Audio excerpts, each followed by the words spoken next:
Selamat datang di Baca Novel Channel. Jangan lupa like, komen dan subscribe agar tidak ketinggalan update terbaru dari kami. Terima kasih.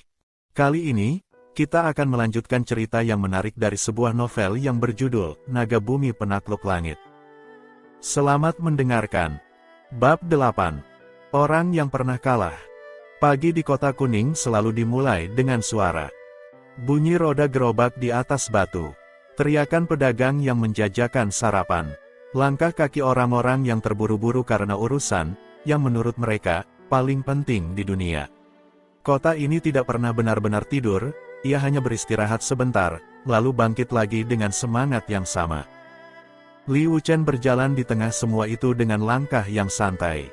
Sikapnya yang terlalu tenang dan tidak antusias dengan apapun akan membuat orang mengira bahwa ia adalah karakter suram yang selalu memandang dunia dengan sinis dan apatis. Di sampingnya, pria tua itu berjalan sambil mengunyah sepotong kue beras yang ia comot dari gerobak pedagang yang mereka lewati. Wu Chen melirik. Kau tidak bayar. Pria tua itu mengangkat bahu. Kau tak lihat aku sudah bayar. Yang kulihat kau tak bayar.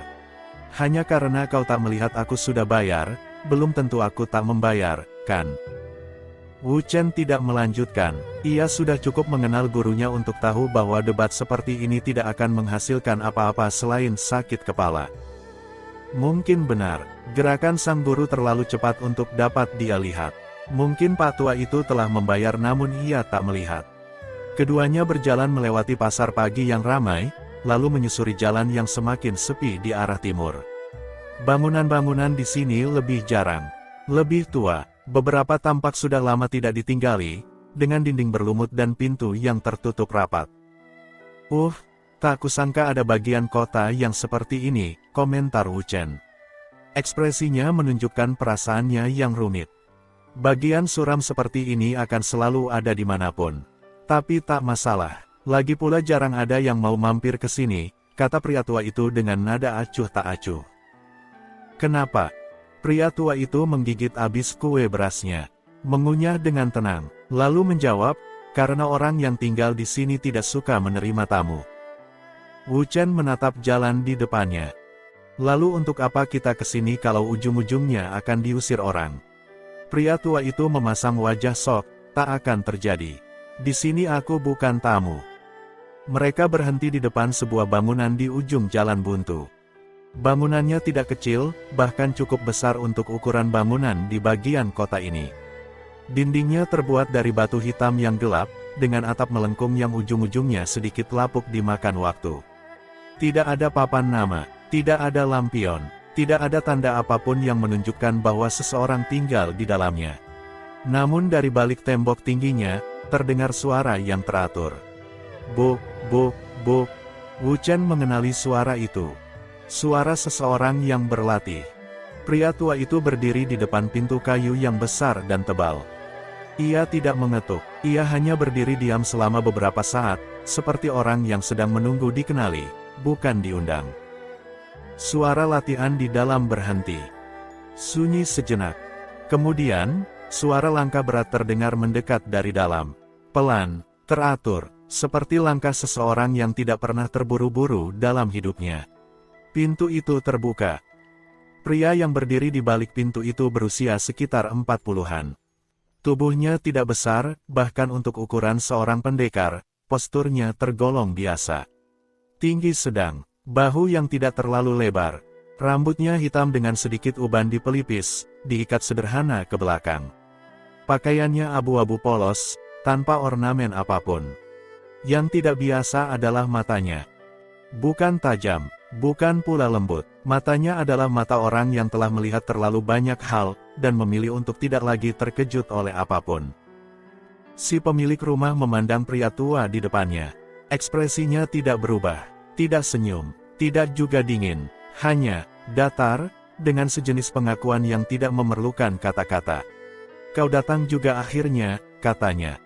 Suaranya dalam. Tenang, seperti orang yang jarang bicara, bukan karena tidak punya kata-kata, tapi karena memilih kata dengan sangat hati-hati.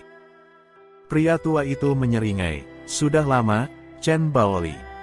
23 tahun, kata pria itu, Chen Baoli, tanpa intonasi apapun. Sekedar menyebutkan fakta. Kau menghitungnya, tanya pria tua itu. Tidak sengaja. Keduanya saling tatap beberapa saat. Di sisi lain, Wu Chen berdiri diam, memperhatikan interaksi yang terasa seperti percakapan antara dua gunung yang dulu pernah saling bertabrakan. Kemudian Chen Baoli beralih menatap Wu Chen. Tidak buru-buru, tidak tergesa, ia memandang dari bawah ke atas, lalu dari atas ke bawah. Cara pandang seorang pendekar yang berpengalaman menilai lawan, bukan dari penampilan, tapi dari cara seseorang berdiri. Ini muridmu, tanya Chen Baoli. Pria tua itu menjawab santai, bukan murid. Budak yang kuselamatkan dari kebodohannya sendiri. Wu Chen tidak bereaksi, ia sudah terbiasa mendengar omong kosong pak tua itu. Chen Baoli memandang Wu Chen lagi. Lebih lama, kemudian berkata pelan, masuk. Di dalam pekarangan, Wu Chen mengerti mengapa suara latihan terdengar dari luar.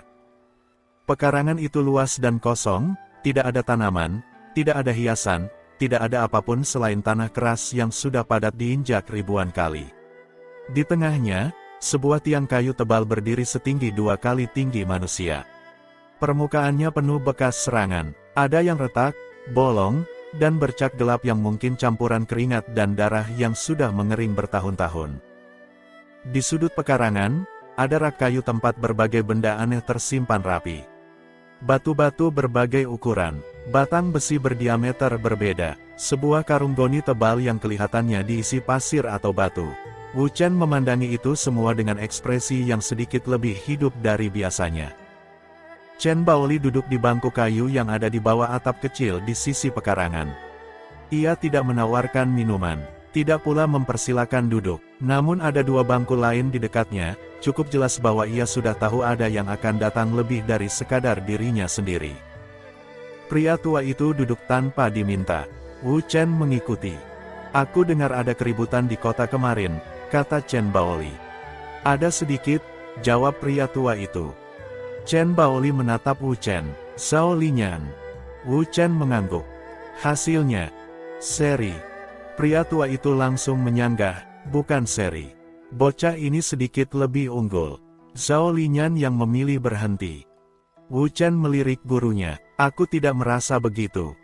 Tentu saja tidak, kau terlalu keras kepala untuk mengakui kemenangan sendiri. Bantah Pak Tua marah. Aku hanya tidak ingin menilai terlalu tinggi. Wu Chen mengangkat bahu. Chen Baoli memandangi perdebatan kecil itu dengan ekspresi yang tidak berubah. Namun di matanya ada sesuatu, sangat samar, tapi Pak Tua itu sempat menangkapnya. Sesuatu seperti minat. Tidak punya nuraga, kata Chen Baoli tiba-tiba. Bukan pertanyaan. Wu Chen menatapnya. Benar. Jalur fisik murni, tanya Chen Baoli lagi. Ya. Chen Baoli diam beberapa saat, lalu berkata dengan nada yang sama ratanya seperti sebelumnya, sudah berapa lama latihan? Wu Chen berpikir sejenak. 3 tahun penuh di gunung. Sebelum itu, 2 tahun latihan mandiri yang tidak terarah. 5 tahun total, Chen Baoli menyimpulkan. Ya, dan kau bisa seri dengan Zhao Linyan. Chen Baoli memberikan penekanan lagi. Kata guru saya sedikit lebih unggul, kata Wu Chen. Tapi saya tidak yakin. Pria tua itu mendengus. Bah, sok rendah hati. Aku hanya jujur, balas Wu Chen. Chen Baoli memperhatikan keributan kecil antara 2 tamunya ini. Meski singkat, sebuah penilaian telah terbentuk di benaknya. Zhao Linyan kuat, kata Chen Baoli akhirnya. Di tingkat pengguna tenaga dalam, ia masuk kategori tinggi. Kalau kau bisa setara dengannya dalam 5 tahun tanpa nuraga, maka... Ia berhenti. Wu Chen menunggu lanjutannya. Maka jalur yang kau tempuh bukan jalur biasa.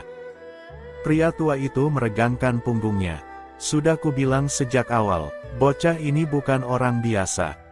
Chen Baoli menatapnya. Kau berlebihan. Aku tidak pernah berlebihan soal hal-hal yang penting. Sanggah Pak Tua sambil merentangkan tangan. Chen Baoli mendengus, kau selalu berlebihan soal semua hal. Pria tua itu terbahak. Hahaha, kau masih mengingatnya. Chen Baoli mencibir, mana mungkin aku melupakannya. Wu Chen memandangi dua orang tua ini bergantian. Ada sesuatu dalam cara mereka bicara, pendek, langsung, penuh lapisan yang tidak terucap, yang menunjukkan bahwa mereka bukan hanya dua orang yang pernah bertemu. Mereka adalah dua orang yang pernah melewati sesuatu yang besar bersama. Guru, kata Wu Chen, kau dan dia, rival dalam pertarungan, potong pria tua itu. 2 kali, aku menang 2 kali, tapi dia tidak pernah mau mengakuinya. Chen Baoli berkata datar, kau menang karena curang. Pak tua mengangkat jari telunjuknya, itu namanya strategi. Chen Baoli mencibir, kau melemparkan pasir ke mataku. Pak tua itu menggeleng, itu namanya memanfaatkan sekitar untuk kentunganmu. Wu Chen menggosok-gosok pelipisnya, entah kenapa dia merasa agak malu mendengar kelakuan masa lalu gurunya itu. Setelah percakapan yang tidak menghasilkan kesepakatan apapun soal pasir dan definisi strategi, Chen Baoli berdiri. Ikut, katanya singkat. Ia berjalan ke tengah pekarangan. Berhenti di depan tiang kayu besar yang sudah penuh bekas serangan itu. Lalu berdiri diam. Wu Chen dan pria tua mengikuti, berdiri beberapa langkah di belakang. Chen Baoli tidak melakukan apapun yang terlihat. Tidak ada segel tangan. Tidak ada gerakan yang mempersiapkan. Ia hanya berdiri. Namun, secara perlahan, sesuatu mulai berubah. Udara di sekitar pria itu menjadi berbeda. Bukan tekanan nuraga yang biasanya terasa seperti dorongan dari luar, ini berbeda. Ini lebih seperti gravitasi. Seperti segala sesuatu di sekitarnya perlahan mulai tertarik ke satu titik. Wu Chen merapatkan kuda-kudanya tanpa sadar. Ini bukan nuraga, atau setidaknya bukan nuraga yang pernah ia rasakan sebelumnya. Chen Baoli mengangkat satu tangan, lalu menghantam tiang kayu itu. Tidak ada suara keras, tidak ada ledakan, tidak ada angin yang tersapu ke segala arah seperti serangan Zhao Linyan kemarin. Hanya satu hantaman telapak tangan yang sederhana. Buk! 1 detik berlalu. 2 detik. Kemudian, dengan perlahan, sangat perlahan, tiang kayu yang berdiameter hampir 1,5 kali pelukan orang dewasa itu mulai retak dari dalam. Retakan menjalar dari titik hantaman ke segala arah, seperti jaring laba-laba yang tumbuh. Lalu, tanpa suara apapun, tiang itu hancur menjadi serpihan-serpihan kecil yang jatuh ke tanah. Sunyi. Chen Baoli menurunkan tangannya, ekspresinya tidak berubah sama sekali. Wu Chen menatap tumpukan serpihan kayu di hadapannya, lalu menatap tangan Chen Baoli, lalu kembali ke serpihan kayu. Itu, ia mencari kata yang tepat. Serangan yang sangat hemat. Pria tua di belakangnya menguap, lalu dengan nada sinis berkomentar, masih sama seperti 23 tahun lalu. Tidak ada yang menarik, seranganmu langsung ke intinya, kau hanya meninju dan lawanmu mati. Chen Baoli mengabaikan pak tua itu. Ia berbalik menatap Wu Chen. Apa yang kau rasakan? Wu Chen berpikir sejenak, menjawab jujur, gravitasi, seperti ada sesuatu yang menarik ke dalam, bukan mendorong keluar. Untuk pertama kalinya, ekspresi Chen Baoli berubah sedikit. Alisnya naik 0,5 milimeter. Kau bisa merasakannya. Sedikit. Chen Baoli menatap pria tua. Pria tua mengangkat bahu. Ku bilang juga apa? Bocah geblek ini berbakat, apalagi aku yang memolesnya sendiri. Melihat pak tua itu menyombongkan dirinya sendiri, Chen Baoli mendengus dan berpaling tak peduli. Mungkin Chen Baoli sedang mengamalkan sebuah nasihat, kau tahu bagaimana cara menghadapi orang sok yang suka pamer. Abaikan saja. Chen Baoli duduk kembali, kali ini sikapnya sedikit berbeda. Lebih langsung, seperti seseorang yang telah memutuskan untuk tidak lagi membuang waktu. Li Wu Chen, katanya. Ya, kau tahu perbedaan antara pendekar yang kuat dengan pendekar yang bertahan lama. Wu Chen tidak menjawab, ia merasa ini bukan pertanyaan yang butuh jawaban, melainkan pembuka untuk sesuatu yang lebih penting. Chen Baoli melanjutkan, pendekar yang kuat mengandalkan puncak kekuatannya. Pendekar yang bertahan lama membangun fondasinya. Ia memandang Wu Chen. Kau memiliki fisik yang luar biasa untuk seseorang seusiamu. Tapi aku melihat celah. Di mana? Tanya Wu Chen. Kau menyerang dengan kekuatan penuh terlalu cepat. Dalam pertarungan panjang, itu akan menghabiskanmu. Wu Chen diam sejenak, lalu berkata, aku memang belum pernah bertarung sangat lama. Kemarin dengan Zhao Linyan berapa lama? Mungkin, 1 pembakaran dupa, tidak lebih. Chen Baoli mengangguk, bayangkan 3 pembakaran dupa, 5, 10. Apa yang akan terjadi pada tubuhmu? Wu Chen tidak langsung menjawab, ia sedang berpikir sungguh-sungguh. Aku akan kelelahan, katanya jujur. Lebih cepat dari lawan yang menggunakan nuraga. Tepat. Chen Baoli menatapnya. Jalur fisik punya kelebihan yang tidak dimiliki jalur nuraga. Tapi juga punya kelemahan yang harus dipahami sejak awal. Jika kau tidak membangun ketahanan stamina yang setara dengan kekuatan serangmu, kau hanya akan jadi mercon. Menyala terang sebentar, lalu habis. Pria tua di samping Wu Chen bersuara kecil. Siapa bilang aku belum mengajarinya soal itu? Kau mengajarinya cara memukul keras, kata Chen Baoli datar. Soal bertahan lama dalam pertarungan, itu beda hal. Pria tua itu diam, sesuatu yang sangat jarang terjadi. Wu Chen memandangi gurunya yang tiba-tiba membisu itu dengan perasaan yang campur aduk antara heran dan sedikit puas. Berdiri, kata Chen Baoli kepada Wu Chen. Wu Chen berdiri. Tunjukkan caramu menyerang. Tinju biasa, jangan ada yang ditahan. Wu Chen mengatur napas, lalu melepaskan tinju ke udara. Buk! Angin tersapu dari hentakan itu. Cukup keras untuk membuat dedaunan kering di sudut pekarangan bergerak. Chen Baoli memperhatikan, matanya tidak bergerak dari tangan Wu Chen. Lagi. Buk! Lagi. Buk, buk, buk. Setelah 10 kali, Chen Baoli mengangkat tangan. Berhenti. Ia mendekat, berdiri tepat di depan Wu Chen.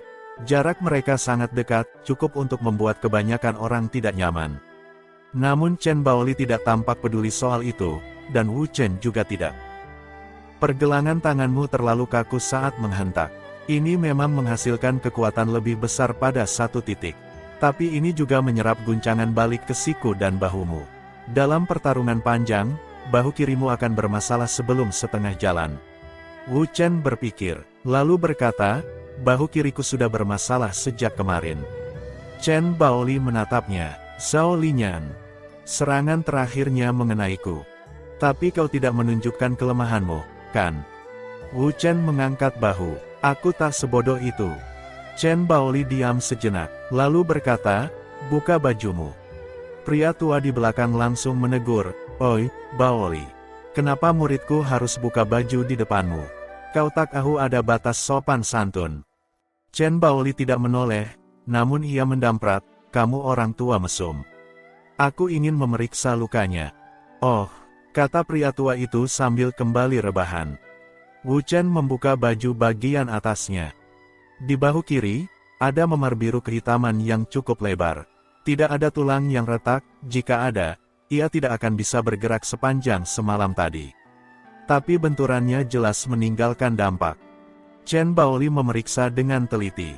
Tangannya menyentuh area memar itu dengan tekanan tertentu di beberapa titik. Wu Chen tidak bersuara, meski jelas tidak nyaman. Memar dalam, tidak ada yang retak, tapi jaringan ototnya terguncang. Chen Baoli kembali mundur selangkah. Kalau kau dipaksa bertarung hari ini, bahu ini akan menjadi masalah besar. Berapa lama sembuhnya? Tanya Wu Chen. Dengan istirahat penuh. 3 hari, jawab Chen Baoli. Bagaimana jika tanpa istirahat penuh? Wu Chen bertanya sungguh-sungguh. Chen Baoli menatapnya, kau bahkan bertanya soal itu. Keadaan tidak selalu mengizinkan istirahat penuh. Jawab Wu Chen tak berdaya. Hening sejenak. Kemudian, untuk pertama kalinya, Chen Baoli tersenyum. Tipis, sangat tipis, tapi ada. Aku mengerti mengapa pria tua itu repot-repot membawamu kemari. Chen Baoli pergi ke dalam bangunan sebentar. Ia kembali membawa sepotong kain yang sudah direndam dalam sesuatu yang baunya tajam, perpaduan antara herbal dan sesuatu yang menyengat. Tanpa banyak bicara, ia mengikatkan kain itu ke bahu kiri Wu Chen dengan cara tertentu. Tekanannya tepat, tidak terlalu kencang, tidak terlalu longgar. Ini akan mengurangi pembengkakan. 2 hari, bahu itu sudah bisa dipakai latihan ringan. Wu Chen merasakan sensasi dingin yang menjalar dari kain itu. Tidak nyaman, tapi ada sesuatu yang terasa seperti tekanan yang sedikit mereda. "Terima kasih," katanya. Chen Baoli tidak menjawab, ia hanya duduk kembali. Pria tua di samping Wu Chen berbisik cukup keras untuk terdengar oleh semua orang, "Kau lihat. 23 tahun tidak berubah. Sama sekali tidak ada basa-basinya." Chen Baoli berkata tanpa ekspresi, "Aku dengar." "Aku sengaja," pria tua itu menyeringai. Mereka duduk dalam diam yang cukup lama. Bukan diam yang canggung, melainkan diam dengan kesibukan pikiran masing-masing. Di luar tembok tinggi bangunan itu, suara kota terus berdenyut. Namun di dalam pekarangan ini, waktu seolah bergerak sedikit lebih lambat. Chen Baoli yang akhirnya berbicara. "Li Wu Chen. Ya, kau tahu kenapa jalur fisik dianggap rendahan?" Wu Chen menjawab, "Karena tidak punya nuraga dianggap tidak punya bakat." Bukan hanya itu, Chen Baoli mengunci jari-jarinya di depan dada, menatap ke depan. Sistem yang ada sekarang dibangun oleh para pengguna nuraga. Mereka yang memutuskan apa yang disebut kuat. Mereka yang menentukan apa yang disebut layak. Dan mereka membangun sistem itu untuk mempertahankan keunggulan mereka sendiri. Wu Chen diam, mendengarkan. Jalur fisik tidak pernah diakui secara resmi. Tidak ada perguruan yang mengajarkannya secara terbuka. Tidak ada kitab yang mendokumentasikannya dengan benar. Karena jika ada, maka dominasi nuraga akan dipertanyakan. "Dominasi yang menurutmu tidak seharusnya ada?" tanya Wu Chen. Chen Baoli tidak menjawab langsung. Ia menatap pekarangan latihan di depannya. "Aku tidak bilang soal seharusnya. Aku hanya bilang soal apa yang ada." Kemudian ia berkata lebih pelan, "Yang perlu kau pahami adalah ini, kau tidak sedang bersaing dalam sistem yang sama dengan mereka. Kau sedang menantang sistemnya sendiri. Dan itu, jauh lebih berat dari sekadar mengalahkan satu atau dua pendekar berbakat." Wu Chen merenungkan itu sejenak. "Apakah kau juga menempuh jalur yang sama?" tanyanya. "Sebagian," jawab Chen Baoli. "Aku pengguna nuraga. Tapi aku belajar bahwa nuraga saja tidak cukup. Maka aku menggabungkan keduanya, nuraga dan pembangunan fisik. Dan hasilnya seperti tadi, satu hantaman yang menghancurkan dari dalam. Itu baru sebagian kecil." Wu Chen menatap tumpukan serpihan tiang kayu yang masih tersebar di tanah pekarangan. "Kalau aku bisa mencapai setengah dari apa yang kau tunjukkan tadi, setengahnya sudah cukup untuk menghancurkan Zhao Linyan dalam 3 gerakan." Chen Baoli memotong. "Tapi jalan menuju setengah itu tidak mudah. Dan waktumu terbatas." "Kenapa waktuku terbatas?" Chen Baoli menatapnya, kali ini lebih serius dari sebelumnya. "Karena kau sudah menarik perhatian. Kemarin, Zhao Linyan. Hari ini, orang yang menyaksikan. Besok." Ia tidak melanjutkan, namun maknanya jelas. Pria tua di samping Wu Chen diam. Untuk kedua kalinya pagi itu, Wu Chen memandangi langit di atas pekarangan itu. Cerah, bersih, tidak ada awan. "Baik," katanya akhirnya. "Baik apa?" tanya Chen Baoli. "Berarti aku harus lebih cepat dari jadwal mereka."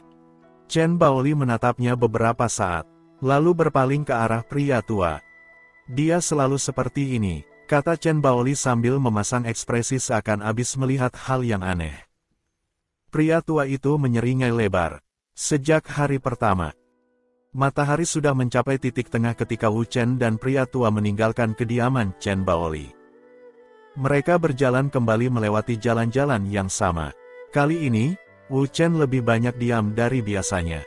Pikirannya masih sibuk mengolah semua yang didengar dan dilihatnya pagi itu. Gravitasi, bukan dorongan.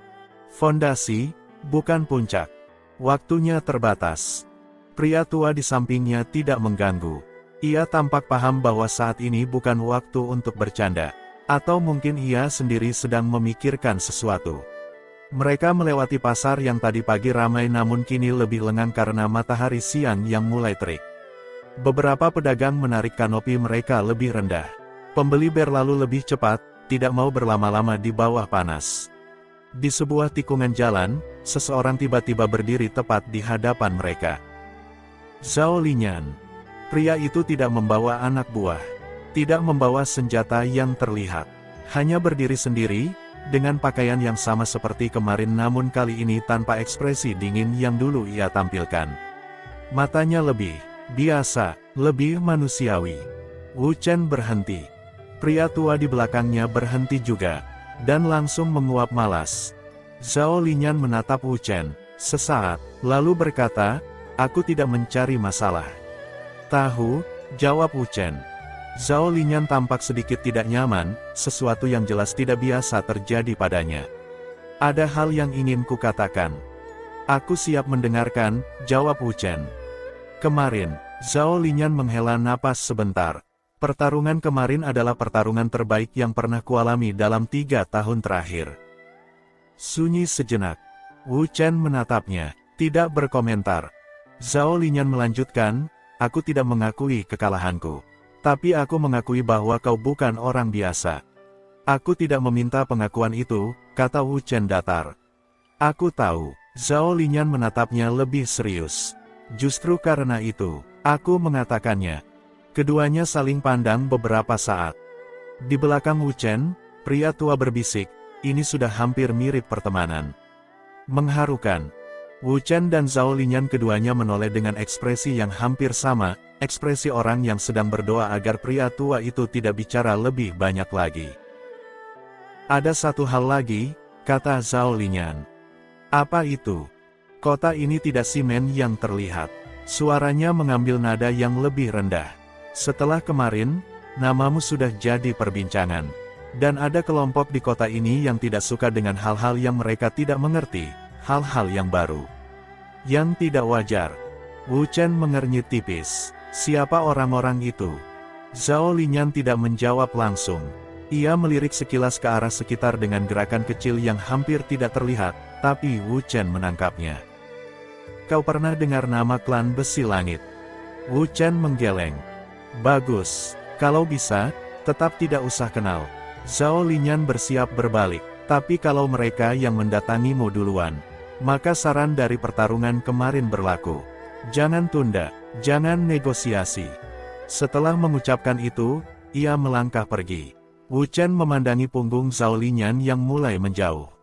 "Zhao Linyan, kenapa kau memberitahuku ini?" tanyanya. Zhao Linyan tidak berbalik, ia hanya berjalan. "Karena pertarungan kemarin belum selesai," katanya dari kejauhan. "Dan aku ingin menyelesaikannya dengan tanganku sendiri. Bukan membiarkan orang lain yang merusakmu lebih dulu." Pria tua itu tertawa kecil. Dia ini ternyata juga punya caranya sendiri dalam berteman." Wu Chen memandang ke arah Zhao Linyan yang semakin menjauh. Di dalam kepalanya, satu nama baru mengendap. Klan Besi Langit. Sore itu Wu Chen menghabiskan waktu di penginapan, beristirahat seperti yang dianjurkan Chen Baoli. Bahu kirinya memang terasa lebih baik dengan balutan kain herbal itu, tapi ia tidak bodoh untuk memaksanya terlalu cepat. Ia duduk di tepi jendela kamarnya, memandangi jalan di bawah. Orang-orang berlalu lalang. Kota ini terus bergerak seperti sungai, tidak peduli apa yang terjadi di satu titiknya, aliran secara keseluruhan tidak berhenti. Ia baru saja hendak berbaring ketika terdengar ketukan di pintu. 3 kali, teratur, sopan. "Masuk." Pintu terbuka. Lin Suer berdiri di ambang pintu. Rambutnya rapi, pakaiannya bersih. Begitu pintu dibuka, mata Lin Suer langsung menjelajah. Ia memandang interior kamar yang sederhana itu dengan ekspresi netral, tidak berkomentar soal betapa minimalisnya tempat itu. "Aku tidak ingat mengundangmu," kata Wu Chen. "Bisakah kau tidak usah bicara saja?" Lin Suer memutar mata dan melangkah masuk. "Ini kamar laki-laki, seorang gadis biasanya tidak berkunjung ke sini, kan? Aku tidak punya waktu untuk formalitas semacam itu." Lin Suer menutup pintu di belakangnya dengan kaki. Lalu ia berkata, "Ada yang perlu kau ketahui." Kali ini sang gadis tampak serius. Wu Chen memandangnya. Sesuatu dalam nada suaranya membuat ia langsung duduk lebih tegak. "Klan Besi Langit," kata Lin Suer. Wu Chen tidak bisa menyembunyikan sedikit reaksinya. "Kau juga tahu soal mereka?" Semua orang yang cukup lama bergerak di dunia ini tahu soal mereka. Lin Suer melipat tangannya di depan dada, bukan sikap defensif, melainkan kebiasaan yang sepertinya menjadi postur nyamannya. Mereka bukan pendekar biasa, mereka adalah pengatur. Maksudnya, pengatur apa? Wu Chen tak mengerti. Di setiap kota besar, ada jaringan kepentingan yang tidak terlihat. Siapa yang boleh kuat, siapa yang tidak. Siapa yang boleh naik, siapa yang harus direm. Lin Suer berbicara dengan tenang, seperti seseorang yang menyampaikan fakta dingin. Klan Besi Langit adalah salah satu yang memiliki pengaruh di jaringan itu. Khususnya di wilayah ini. Wu Chen merenungkan itu, dan kemarin aku menarik perhatian mereka. Bukan hanya perhatian, kata Lin Suer. Kau mengalahkan anak buah Zhao Linyan, lalu bertarung seri dengan Zhao Linyan sendiri. Dan ingat, keadaanmu istimewa karena tanpa nuraga. Setengah seri, gumam pria tua dari balik pintu yang ternyata sudah terbuka setengah sejak tadi. Lin Suer melirik ke arah pintu dengan alis terangkat. Kau menguping. Pria tua itu masuk begitu saja. Siapa yang menguping? Anak muda zaman sekarang banyak yang kurang sopan. Aku hanya tak sengaja ikut mendengarkan. Lin Suer menghela napas pendek. Ia malas meladeni orang tua itu. Ia kembali menatap Wu Chen dan melanjutkan, Klan Besi Langit tidak suka anomali. Seseorang tanpa nuraga yang berhasil melawan pengguna tenaga dalam, itu ancaman bagi sistem yang mereka jaga. Bukan karena kau berbahaya bagi mereka secara langsung, tapi karena kau adalah bukti bahwa sistem mereka bisa dipertanyakan. Wu Chen diam sejenak, lalu berkata, kau memberitahu ini karena merasa perlu, atau karena ada alasan lain. Lin Suer menatapnya. Karena perguruan awan ungu memiliki kepentingan di kota ini. Dan kau, tidak sengaja menjadi bagian dari kepentingan itu. Tidak sengaja, Wu Chen tak mengerti. Lin Suer mengangguk. Belum tentu disengaja, tapi sudah terjadi. Pria tua di sudut ruangan bersuara, gadis ini bicara seperti pejabat politik. Aku suka, katanya sambil mengedipkan mata. Lin Suer tidak menanggapi. Matanya masih tertuju pada Wu Chen dan berkata, aku tidak memintamu terlibat dalam urusan perguruanku. Maka apapun yang terjadi ke depan, kau selalu punya pilihan. Wu Chen menghela napas dan akhirnya berkata, dan aku tidak meminta perlindungan dari perguruanmu. Meski demikian, terima kasih untuk informasinya, katanya seraya dengan sungguh-sungguh menangkupkan tangan. Lin Suer mengangguk sekali, singkat, lalu berbalik ke arah pintu. Ia berhenti sebentar, tangannya digagang pintu. Satu hal lagi. Apa itu? Tanya Wu Chen. Klan Besi Langit memiliki seorang pemimpin muda yang menangani urusan lapangan di kota ini. Suaranya turun setengah nada, namanya Wei Si Tangan Besi. Ia menggabungkan teknik nuraga dan penguatan fisik. Dan, ia berhenti sebentar, tidak ada yang pernah menghitungnya bisa dikalahkan. Ia membuka pintu. Selamat istirahat. Pintu itu menutup. Keheningan mengisi kamar. Pria tua di sudut ruangan mengangguk perlahan dengan ekspresi yang sulit dibaca. Wei Si Tangan Besi, gumam Wu Chen pelan. Pria tua itu meneguk kendinya. Nah, sekarang kau punya nama berikutnya. Wu Chen menatap langit-langit kamarnya. Kapan menurut kakek dia akan datang? Bukan kapan dia datang, kata pria tua itu santai. Pertanyaannya adalah kapan kau siap ketika dia datang. Wu Chen memejamkan mata. 2 hari. Chen Baoli bilang 2 hari bahu ini bisa dipakai latihan ringan. Ia perlu lebih dari latihan ringan. Malam itu, di kota yang tidak pernah benar-benar tidur, Li Wuchen juga ikut tidak tidur. Ia duduk bersila di tengah kamarnya yang sempit. Tidak bergerak, tidak bersuara, hanya bernapas dengan ritme yang teratur dan dalam. Di sampingnya, balutan herbal dari Chen Baoli melakukan tugasnya, pelan, tekun, tanpa dramatis. Seperti semua hal yang benar-benar penting. Di kamar sebelah, pria tua itu sudah mendengkur dengan keras, suara yang cukup untuk membangunkan orang-orang di kamar lain, tapi tidak cukup untuk mengusik ketenangan seorang pemuda yang sedang belajar mendengar tubuhnya sendiri. Di dalam keheningan itu, Wu Chen tidak memikirkan Wei Si Tangan Besi. Tidak memikirkan klan Besi Langit. Tidak memikirkan tekanan yang datang dari berbagai arah. Ia memikirkan satu hal, Fondasi. Pendekar yang kuat mengandalkan puncaknya. Pendekar yang bertahan lama membangun fondasinya. Kata-kata Chen Baoli masih bergema. Dan di dalam gelap kamar itu, di dalam keheningan kota yang terus berdenyut di luar jendela, Li Wuchen perlahan mulai memahami perbedaan antara keduanya. Ia belum kuat, tapi ia sedang membangun, dan ada perbedaan besar antara keduanya. Bersambung.